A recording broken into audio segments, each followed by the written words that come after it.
রক্ষিণী সত্যভামা সে বলছে, স্বামী দেখেছো দেখেছো তোমার বন্ধু শুধু তোমাকে দেখার জন্য সে কতটা পথ ছুটে এসেছে।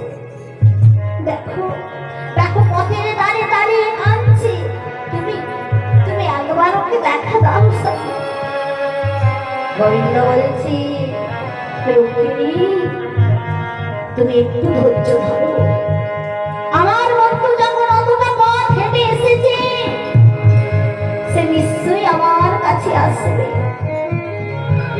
আর এদিকে সুদামা পথে যেতে যেতে বলছে, কানাই রে, এই কানাই, বলি বলি কে জানে তোমার, বল কানাই কোথায় তোমার ঘর,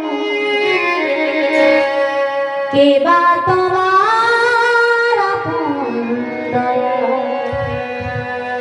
কে বা তোমার পর।